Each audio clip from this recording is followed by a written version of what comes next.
Deus fizer, Ele é Deus. E se Ele não fizer, Ele vai continuar sendo Deus. Minha fé não está firmada nas coisas que podes fazer. Eu aprendi a te adorar pelo que és. Dele vem o sim e o amém, somente dele, mais ninguém. A Deus seja o louvor.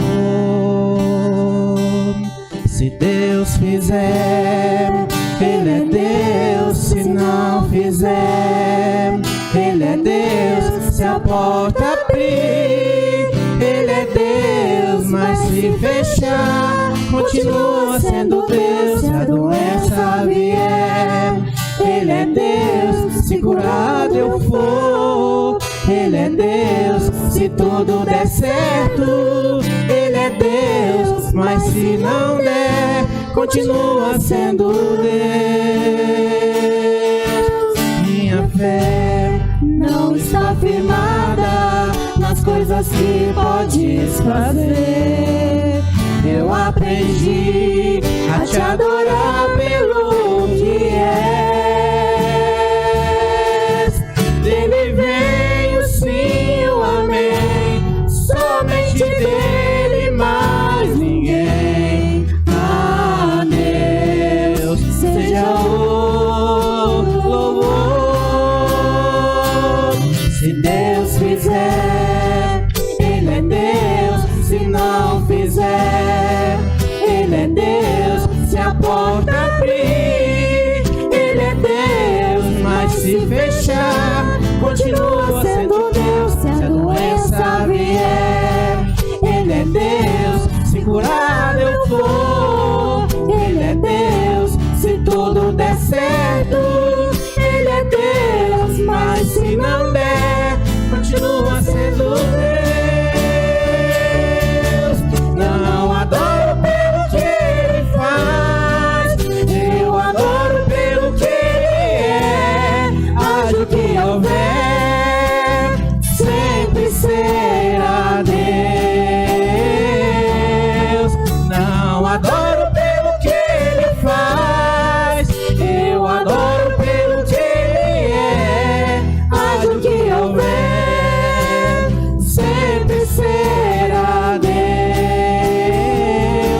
Se Deus fizer, Ele é Deus. Se não fizer, Ele é Deus. Se a porta abrir, Ele é Deus. Mas se fechar, continua sendo Deus. Se a doença vier, Ele é Deus. Se curado eu for, Ele é Deus. Se tudo der certo, Ele é Deus. Mas se não der, continua sendo Deus.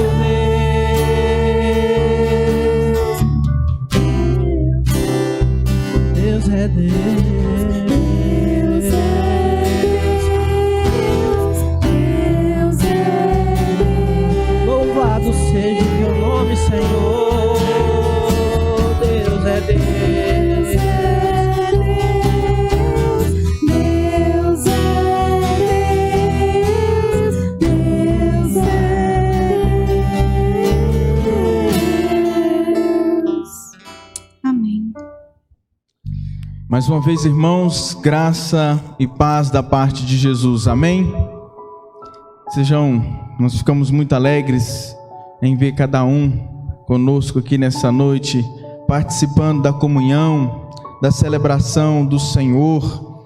Nós estamos ministrando nesse período, nesse mês de setembro, sobre avivamento no livro de Abacuque, profeta Abacuque, no capítulo 2. Eu convido você a abrir a sua Bíblia e manter a sua Bíblia aberta no capítulo 2.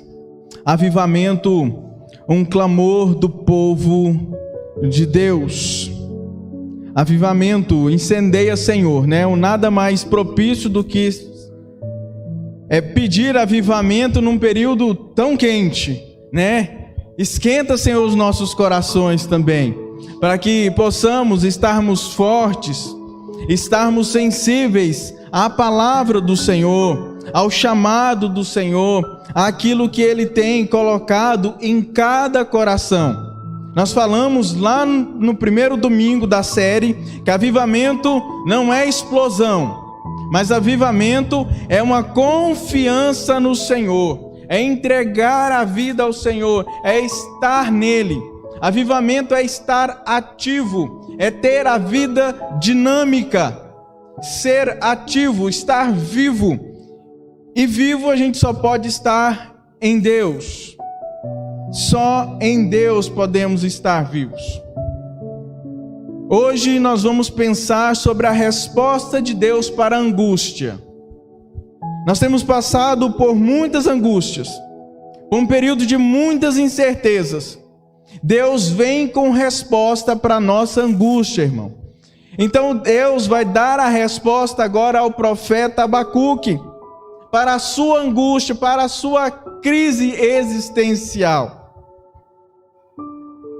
E é interessante que uma coisa que nós não podemos perder de vista, irmãos, é a visão de Deus. Nós não podemos perder de vista a visão de Deus, de como Deus é. Deus é amoroso e misericordioso. Nós estamos diante de um Deus que nos ama e que ministra misericórdia ao seu povo. Nós não podemos perder isso de vista. Mas por outro lado, nós estamos diante de um Deus que não nos isenta dos males, que não nos isenta dos problemas da vida. Não é errado orar para livramento. Seja qual for a esfera do livramento, não é errado. É justo. E nós temos que orar por livramento, sim. Pedir para que Deus haja de misericórdia, de amor para conosco, para nos livrar dos perigos do mundo. Ele pode nos livrar. Ou não. Mas Ele pode nos sustentar em meio a todas as provações. Então, em todas as situações, nós somos vencedores. Porque Deus cuida. Porque Deus vem com amor. Deus vem com misericórdia. Mas essa era a situação que Abacuque queria ver e enxergar.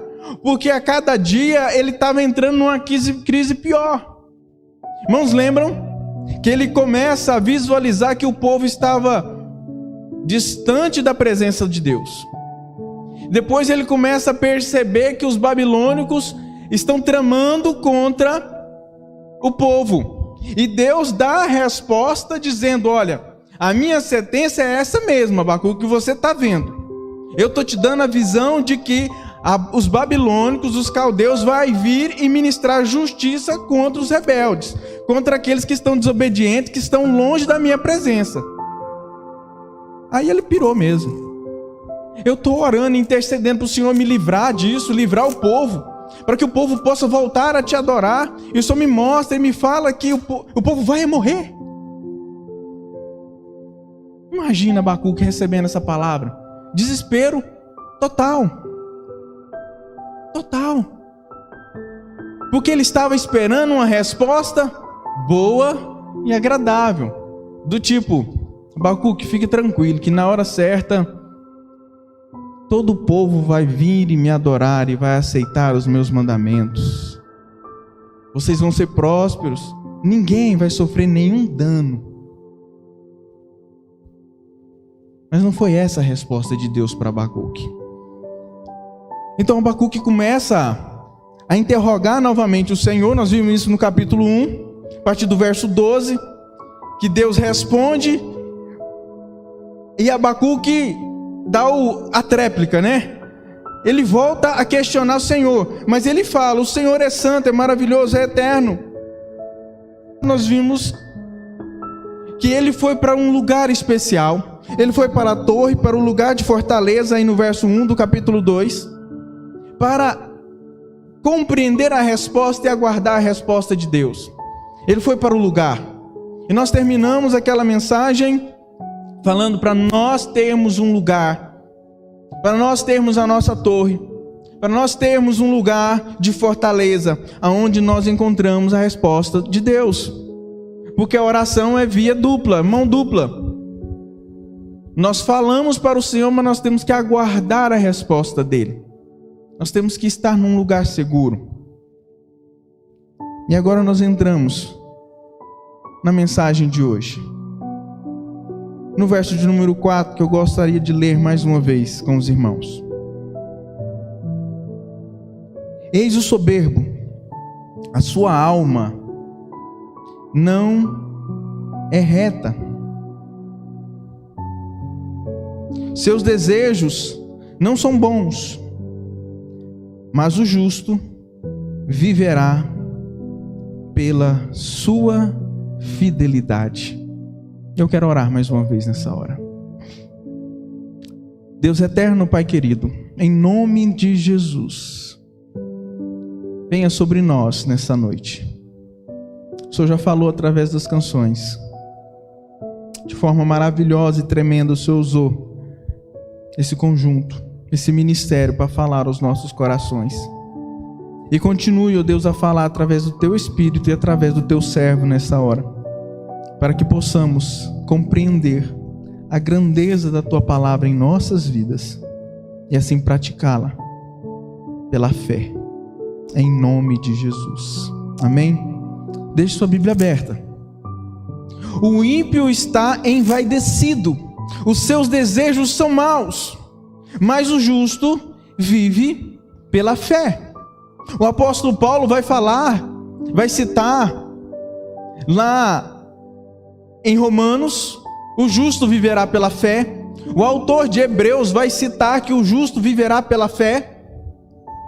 E ainda em Gálatas, Paulo ainda vai citar mais uma vez que o justo viverá pela fé. Esse ímpio aqui, Deus está dirigindo para Nabucodonosor, o rei da Babilônia. Lembra dele? A gente lembra dele lá em Daniel, né? O rei Nabucodonosor, que pegou os cativos lá e levou 3 jovens. Essa turma aqui é contemporânea de Abacuque. Daniel e seus amigos é contemporânea aqui de Abacuque. Daniel aconteceu depois da visão de Abacuque. Então o rei Nabucodonosor, ele era arrogante, envaidecido, prepotente e dominou todo o território ali na sua época. Deus usa os babilônicos para disciplinar o seu povo, porque eles eram um povo que queriam poder, estavam atrás do poder, atrás da sua glória, atrás do seu esplendor, sem olhar a quem e o que estavam fazendo. Eles queriam conquistar, estavam atrás de poder, e não importa o que estava fazendo, queriam destruir os povos e dominá-los. O justo vive pela fé. Mesmo quando eu não entendo, irmãos, mesmo quando nós não podemos compreender, eu caminho e vivo pela fé e nas promessas de Deus. Porque simplesmente a fé é que o justo vive. E essa fé que o justo vive e experimenta é a fé que está em Jesus Cristo. É a fé do sacrifício, é a fé que Cristo guarda, é a fé que a cruz valeu a pena. Então, quando eu creio em Jesus, eu estou andando na fé nele, e eu sou justificado agora. Então, o justo, ele vive pela fé porque ele crê que alguém está pagando e pagou o preço por ele. Não sofrer, não padecer mais. Nós não podemos, irmãos, ser incrédulos quanto ao Deus que pode estar fazendo em nossas vidas. Quantas vezes nós passamos e visualizamos a incredulidade e estamos nos refugiando em coisas diversas, como o povo dele, o povo de Deus estava fazendo nessa época, e somos levados para qualquer vento de doutrina. Aí Deus continua essa resposta para Abacuque, para as angústias de Abacuque, dizendo como será o fim dos ímpios. Porque nós falamos já que o grande dilema da nossa vida, e o dilema do Abacuque aqui, é como o mal pode prevalecer. Aí Deus vira para Abacuque e fala assim: calma, Abacuque, muita calma nessa hora. Os babilônios não vão prevalecer para sempre. Deus está falando que o profeta ter calma, o momento deles vão chegar, o mal terá o seu fim, mas não é por mãos humanas. Eles serão julgados pela minha justiça, porque a justiça humana, a justiça do homem, ela não procede. A justiça nossa, ela é injusta, não é verdade? A justiça da terra, ela é injusta. Então Deus acalma Abacuque e fala assim: eu vou fazer justiça sobre eles. Mas não é aqui. Aí Deus apresenta a partir do verso de número 6 alguns ais. Você vai ler aí, ai. E esse ai aí é de ai mesmo, de dor, de sofrimento, de justiça, de castigo, de consequências.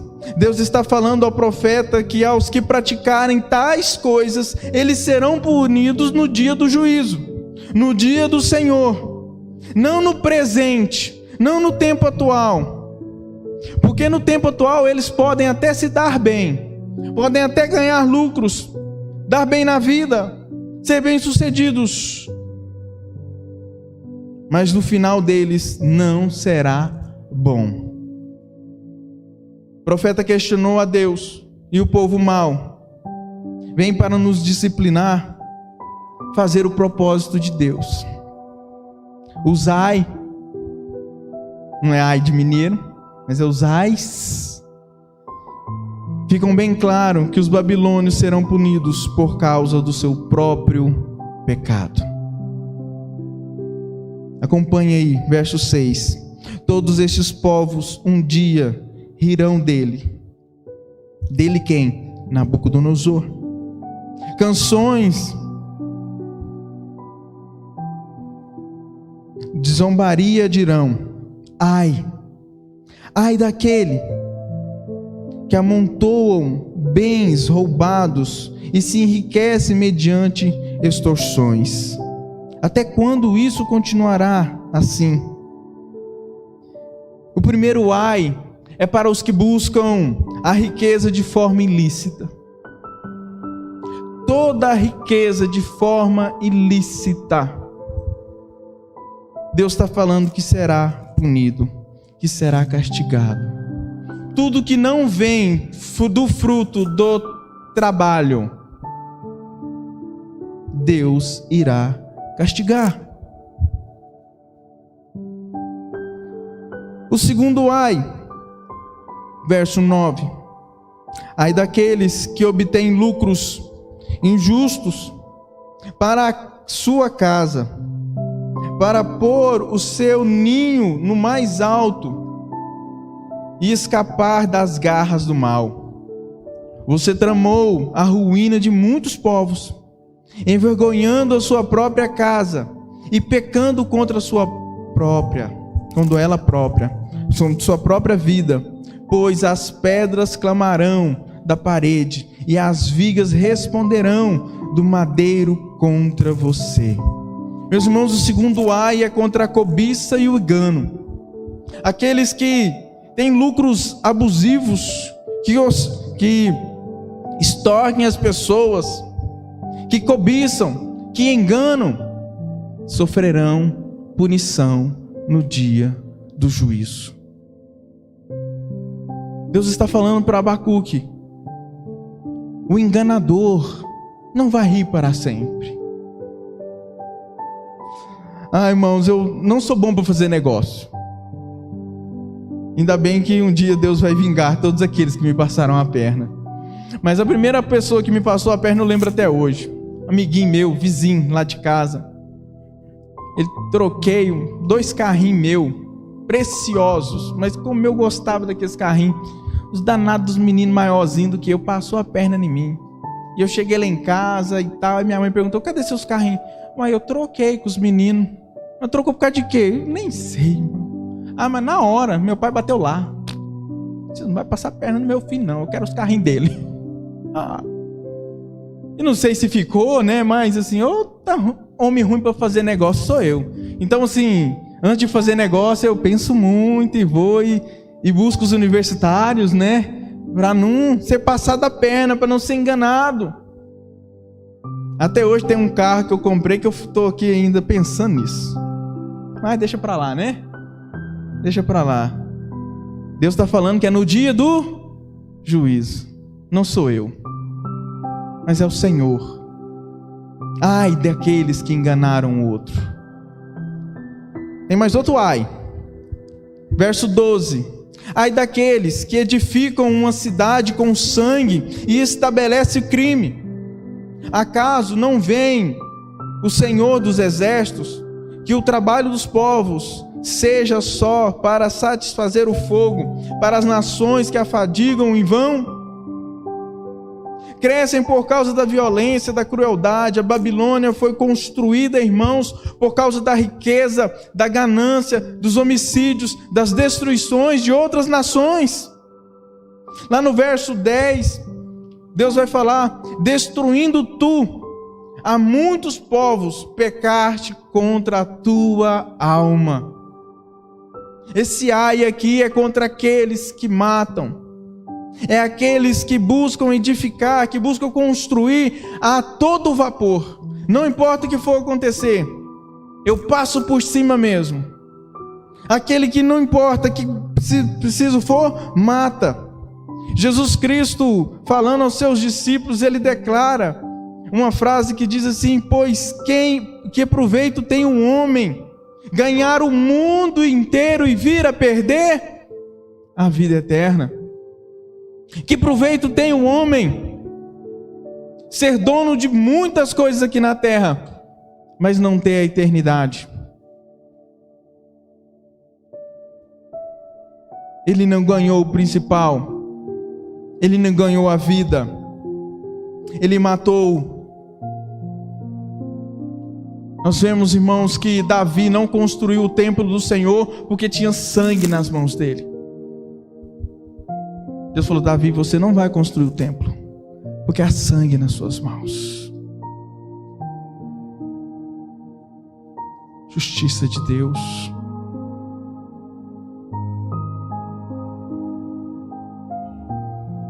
Eis que os que confiam no Senhor, ao contrário disso, confiam nos seus próprios recursos. Até aqui, esses 3 ais vai falar da pessoa que confia na sua força, que confia no seu poder, que confia nas suas convicções, que não importa as coisas que estão pela frente, que ele fala: eu vou por cima, e não importa, se preciso for, eu engano, eu roubo, eu passo a perna, eu mato. E matar aqui não é só matar na arma, matar de violência, de morte, mas nós podemos matar uma pessoa de várias formas, de muitas formas. Eu estava assistindo um filme lá em casa à tarde, né, deitadão no chão, né, no lugar mais fresco que existe dentro da casa, e um garoto que ficou com trauma lá atrás, lá no colegial, virou um policial, um detetive e tal, que matava, que pegava bandido, mas quando ele foi confrontar com aquele rapaz que fazia bullying com ele lá no colegial, ele tremeu. Ele não teve coragem de reação, de fazer nada. Por quê? Porque ele tinha um trauma. Porque aquele rapaz matou aquele garoto, lá na adolescência. abusou dele. Uma forma de matar. Mas vem o verso 14, irmãos. Observe o verso 14. E a terra se encherá do conhecimento da glória do Senhor, como as águas cobrem o mar. Enquanto você fica buscando a sua força, o seu conhecimento, as suas coisas e tentando enfrentar as situações no seu, Deus vem falar: a terra se encherá do conhecimento do Senhor. Todos conhecerão o Senhor, todos saberão quem é o Senhor Todo-Poderoso, quem é o verdadeiro vencedor e como vencer as adversidades e as angústias da vida, os problemas da vida, os encalços da vida, como encontrar o avivamento. Está aqui na base do encherá o conhecimento do Senhor. Toda a terra vai estar cheia da glória do Senhor, não mais do mal. No tempo presente agora, a terra está cheia do mal, mas vem vir um momento que o conhecimento do Senhor, a terra vai estar cheia da glória do Senhor. Da glória do Senhor, do poder do Senhor, do conhecimento do Senhor, da força do Senhor, de forma abundante e majestosa, como as águas do mar. Mas para continuar consolando e fortalecendo o coração do profeta, Deus continua. Verso 15. Ai daqueles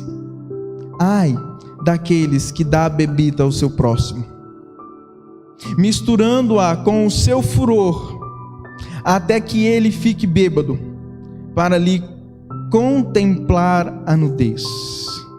Irmãos, essa nudez aqui quer dizer sem cobertura.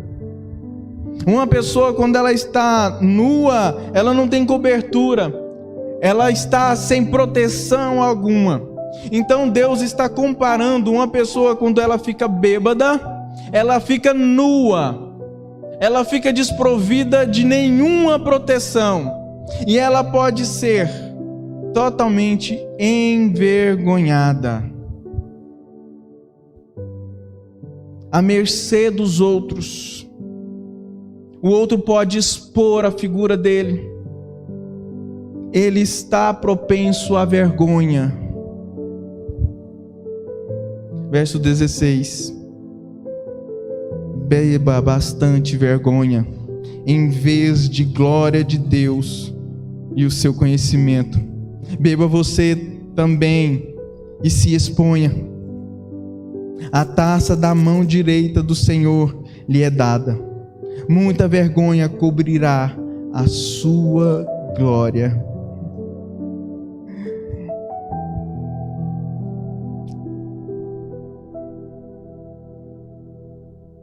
E o Senhor continua: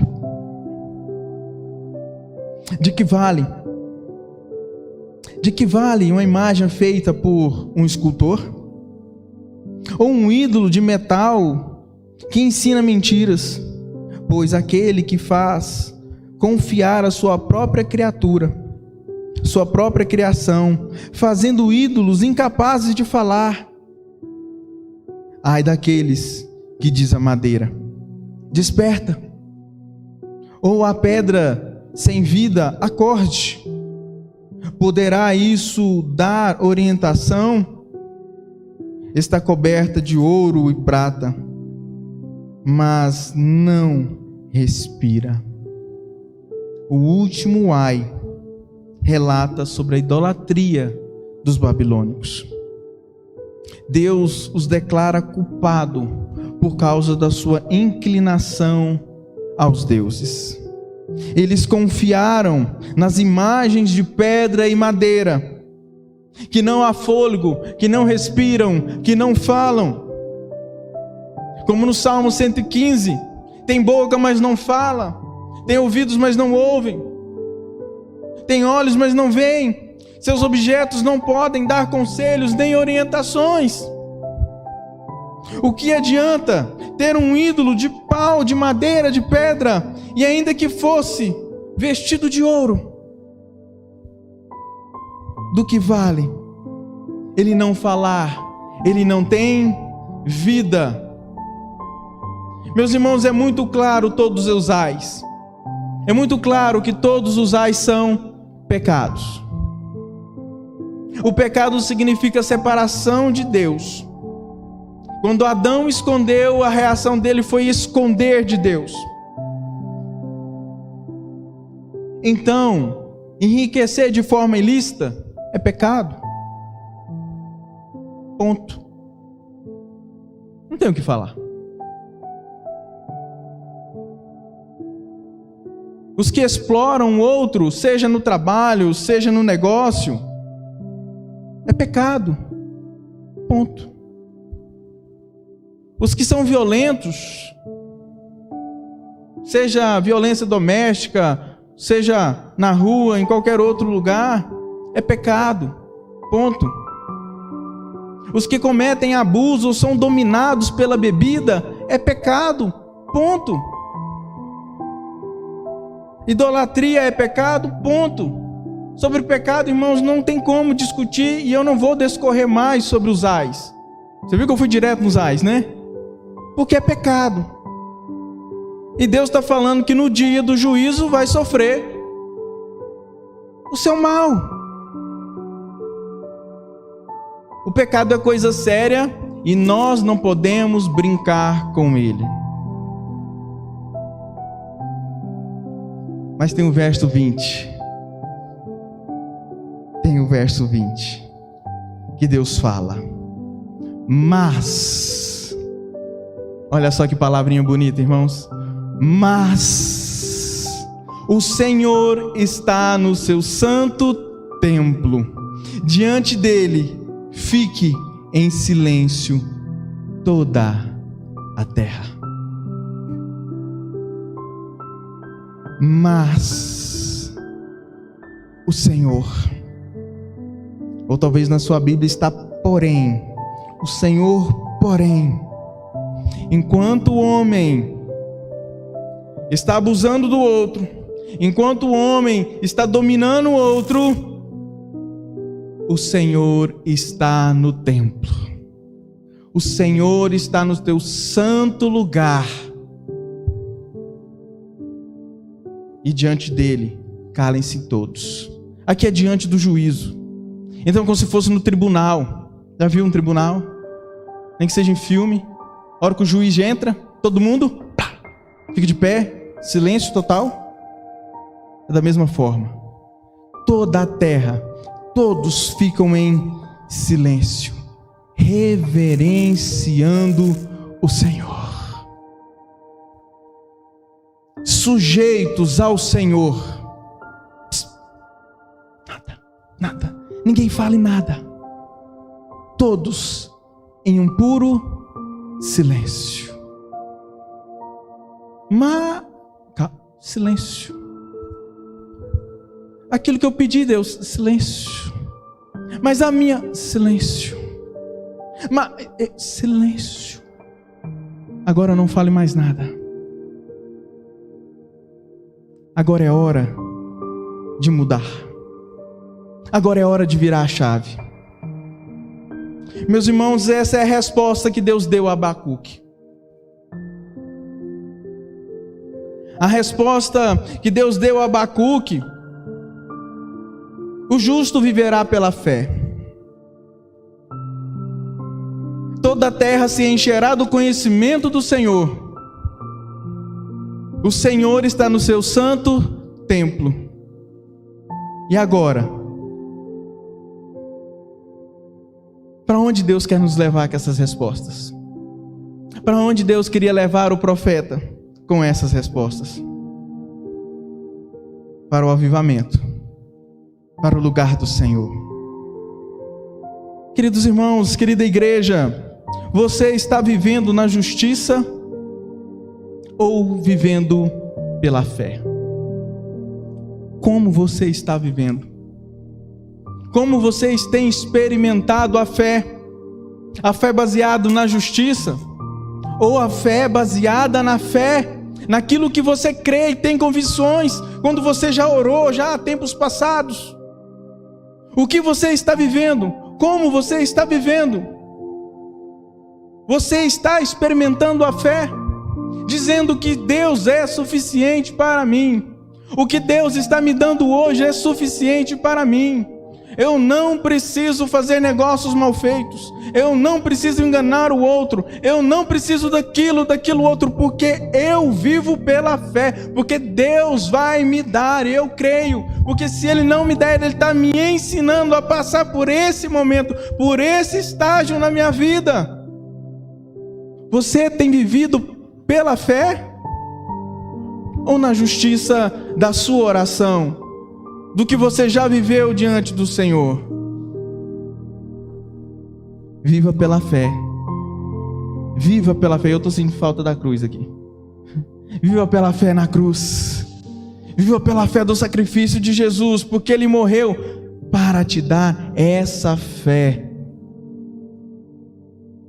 Segundo, a glória do Senhor é derramada sobre toda a terra, sobre toda a superfície, sobre a minha e sobre a sua vida.